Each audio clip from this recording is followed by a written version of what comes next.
तो सर ये जो आपने रिज़ाइन दिया थोड़ी सी बार में बताइए क्या वजह थी, क्या क्या रीज़न था, इसका मेन वजह क्या थी?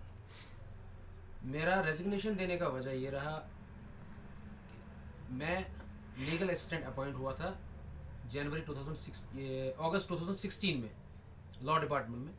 फिर इंचार्ज लॉ ऑफिसर मैंने काम किया deputy director estates office Jammu में।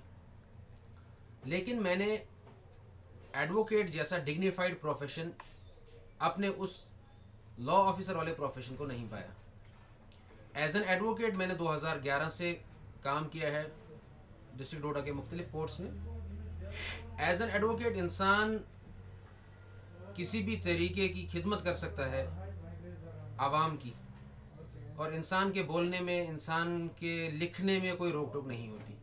लेकिन एक इंसान जब सरकारी मुलाजिम हो जाता है, जब गवर्नमेंट एम्प्लॉई हो जाता है, पब्लिक सर्वेंट हो जाता है, तो उसके बाद उसके लिखने पर, उसके बोलने पर, उसकी मूवमेंट्स पर, उसके सोचने पर पाबंदियां लग जाती हैं, जिस पाबंदी को मेरे मिजाज ने कबूल नहीं किया।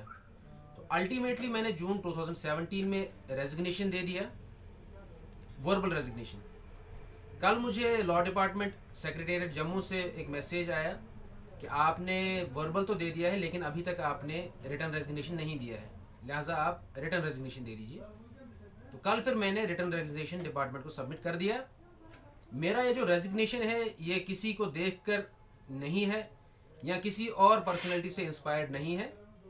मैंने इस बात को महसूस किया कि एज एन एडवोकेट ही मैं सोसाइटी को ज़्यादा बेटर सर्व कर सकता हूँ, इसलिए मैंने गवर्नमेंट एम्प्लॉई होना मुनासिब नहीं समझा।